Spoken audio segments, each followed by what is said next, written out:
Bonjour à tous, je suis Kylian Marlier, votre trader formateur. Bienvenue dans cette nouvelle vidéo dans laquelle je vais vous aider à savoir quelles sont les actions que vous allez pouvoir acheter cette année ou même l'année prochaine. Je vous fais un disclaimer, je vais vous donner 5 actions dans cette vidéo.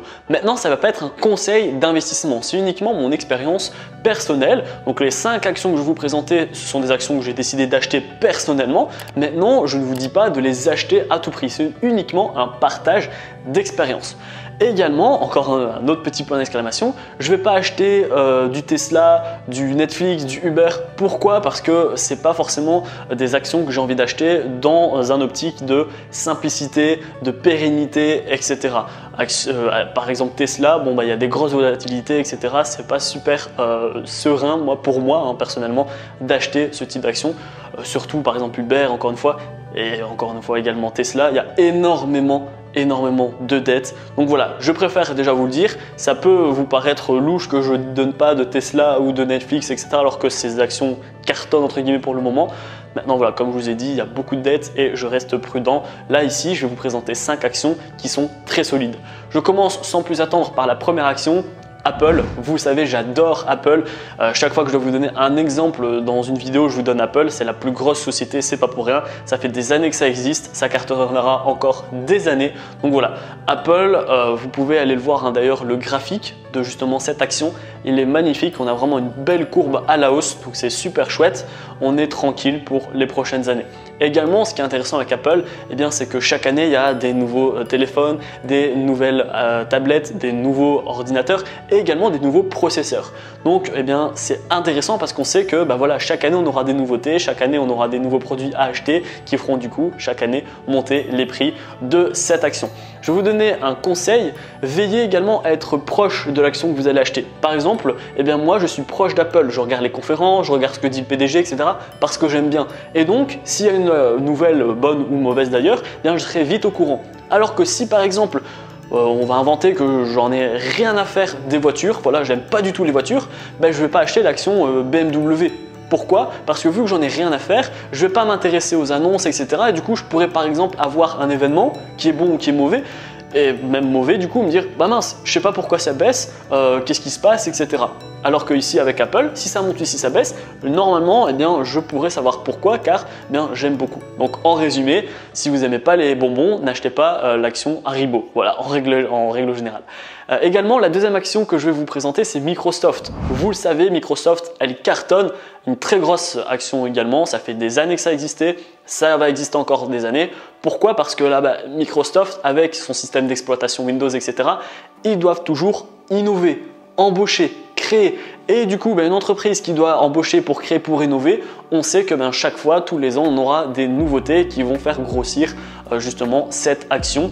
Encore une fois, un autre conseil dans cette action, veillez à acheter une entreprise qui a du vécu, qui a de l'historique. Pourquoi? Parce que par exemple Apple, Microsoft, on est OK. On sait comment ils ont réagi sur la crise de 2000, sur la crise de 2008, sur la crise du coronavirus. Donc on sait quand même comment en fait ils ont pu réussir justement à engloutir leur baisse pour repartir à la hausse. Alors que si vous achetez une action qui date de 2 mois, vous n'avez pas du tout d'historique. Vous ne savez pas comment elle réagit face à une crise, face à des événements imprévus, etc. Et donc c'est un peu comme les crypto-monnaies où là vous allez dire il y a peut-être quelque chose à faire, sauf que j'ai pas du tout de recul, donc je vais avoir peur, tout simplement. Ensuite, la troisième action que j'ai à vous conseiller, ça va être AB. Donc là, jusqu'ici, je vous ai présenté des actions sur, on va dire, un plus-value impressionnant. Apple et Microsoft, ils sont super bien en termes de plus-value. Par contre, par exemple, Apple ne verse pas beaucoup de dividendes. Donc si vous êtes un investisseur qui cherche des dividendes, ça ne va pas être fait pour vous.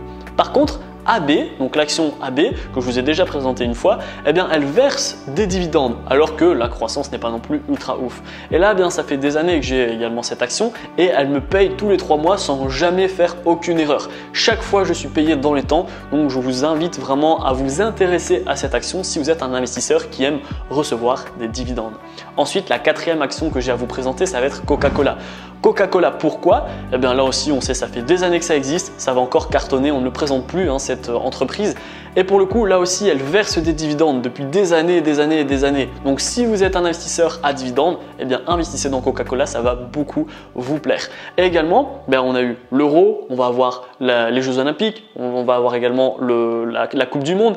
Et donc quand on va avoir des grosses compétitions qui sont sponsorisées par Coca-Cola, même si on ne doit plus présenter cette action, ça va faire des coups de pub. Et donc on va avoir en fait on va avoir des pics haussiers. Et donc si vous êtes déjà entré, vous allez en profiter justement de ces pics haussiers. Ensuite, la cinquième et dernière action que j'ai à vous présenter, ça va être Amazon. Pourquoi Amazon? Alors certes, là, on n'a pas de dividendes. Donc si vous cherchez à investir une action pour recevoir des dividendes, vous allez toujours tout simplement pas en recevoir parce que Amazon a décidé de ne pas en donner. Par contre, vous allez faire une plus-value sympathique. Amazon, qui est une des plus grosses sociétés également, en fait a beaucoup fonctionné lors du confinement. Et là, la crise, elle n'est pas finie. On en a encore pour des mois, voire même peut-être des années, on n'en sait rien. Et du coup, il suffit d'un autre confinement ou d'une autre annonce semblable à celle-ci pour que les gens restent enfermés. Et on l'a vu, et c'est pour ça d'ailleurs qu'Amazon a explosé. Étant donné que les gens sont enfermés chez eux, ils n'ont rien à faire d'autre que justement acheter des trucs. Et donc, acheter des trucs en ligne, notamment parce qu'elles ne peuvent pas aller dans les magasins qui sont fermés. Et donc là, boum, on a eu un gros chiffre d'affaires de la part d'Amazon et donc une belle plus-value pour les personnes qui l'avaient déjà avant la crise. Donc voilà pour les 5 actions. Alors je pourrais vous en donner d'autres. Vous avez Facebook, vous avez Google. Investir dans les GAFAM, vous n'allez pas prendre beaucoup de risques. Pourquoi? Parce que ce sont les grosses baleines. De ce fait, si par exemple Apple perd un peu de terrain, Facebook va remonter. Si Amazon perd un peu de terrain, Google va remonter et Microsoft également. Il n'y a pas beaucoup de chance pour que toutes les actions les plus grosses que vous avez achetées baissent tous d'un coup. En règle générale, vous allez être assez prévisible et assez serein dans votre investissement. Alors vous avez vu que je n'ai pas parlé de trading ni de crypto. Pourquoi? Parce que je parle d'investissement et d'actions à acheter. Là pour le coup, vous allez acheter pendant 5, 10, 15, 20 ans les actions que je vous ai données. Alors que pour le coup, le trading, vous n'allez pas mettre une position pendant 5, 10, 15, 20 ans sur l'euro-dollar par exemple, d'accord? Ni sur la crypto-monnaie. En règle générale, la crypto-monnaie, vous avez plus tendance à trader cette crypto. Donc voilà, c'est pour ça. Par contre, si vous êtes intéressé par le trading, pas de souci, vous allez retrouver dans la description, c'est le tout premier lien, ma formation offerte. Elle a entièrement été remise à jour. Ça va vous permettre de faire vos premiers pas et vos premiers gains dans le monde du trading. Je vais vous donner la plateforme sur laquelle j'ai tous mes comptes. Je vous donne des stratégies de trading, des indicateurs spéciaux pour les débutants. Je vous donne même ma première stratégie qui m'a permis d'atteindre mes premiers 1000 € par mois avec le trading. Je vous donne une stratégie pour mettre vos take profit et votre stop loss correctement afin que vous puissiez devenir un trader qui dure dans le temps. Donc voilà, tout est expliqué pour que vous puissiez correctement avancer tout simplement. J'aimerais que vous me dites en commentaire quel est votre profil d'investisseur. Est-ce que vous avez acheté des actions pour la plus-value ou alors est-ce que vous les avez achetées pour les dividendes? Dites-moi également quelles sont les actions que vous avez achetées. Est-ce que vous êtes plutôt comme moi à avoir acheté Apple, Microsoft, Coca-Cola, AB, Amazon ou même Google et Facebook? Donc voilà, je serais ravi d'avoir votre retour dans l'espace commentaire. Si la vidéo vous a plu, n'hésitez pas à la liker, à la partager, mais surtout abonnez-vous, c'est super important. Moi je vous dis à bientôt pour les prochaines vidéos. Ciao, ciao!